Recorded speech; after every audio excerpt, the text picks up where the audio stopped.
Alarm pribadi. Berilah tempat bagi kami di dalam hati kamu.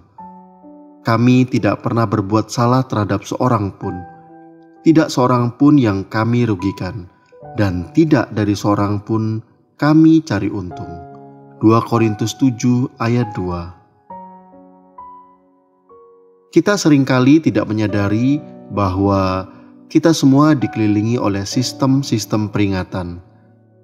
Misalnya, pada setiap mobil pribadi, ketika sabuk pengaman belum dikenakan, maka indikator sabuk pengaman akan menyala.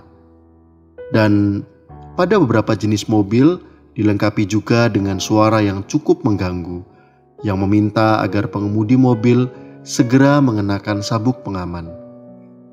Ketika lampu masih hidup, ketika kunci mobil masih tergantung, ketika pintu belum tertutup rapat, ketika mobil mundur dan mendekati barang atau benda yang jaraknya terlalu dekat, sistem secara otomatis akan memberi peringatan pada pengemudi.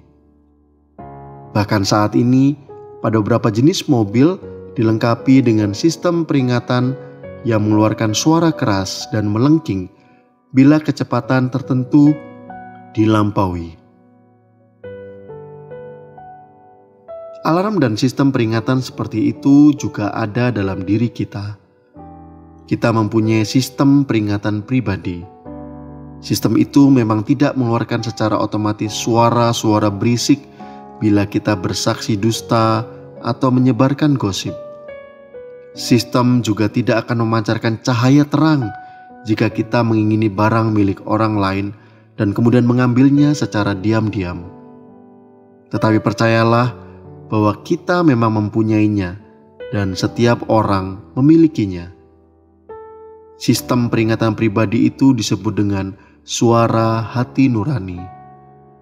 Suara hati mengeluarkan peringatan tanpa suara dalam jiwa ketika kita berpikir untuk melakukan hal yang salah. Seperti alarm yang lain, kita dapat mengabaikannya. Tetapi bila kita berulang kali tetap melakukan hal yang salah walaupun ada peringatan itu, suara hati itu tidak lebih baik ketimbang alarm anti pencuri yang dicabut kabelnya atau alarm asap tanpa baterai.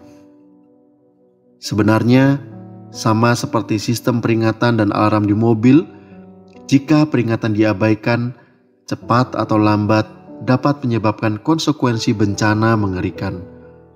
Oleh sebab itu, suara hati nurani yang diabaikan lambat laun akan membuat kita semakin berjalan menuju ke arah bencana yang mengerikan.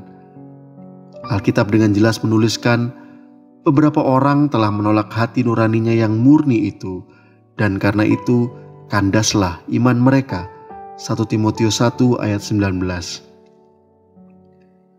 Suara hati yang tidak diabaikan tentunya akan membantu kita tidur lebih baik dan membantu kita menikmati hidup dengan lebih baik.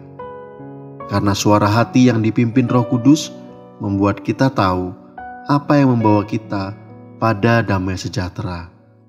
Amin. Menolak hati nurani berarti bersiap kehilangan damai sejahtera.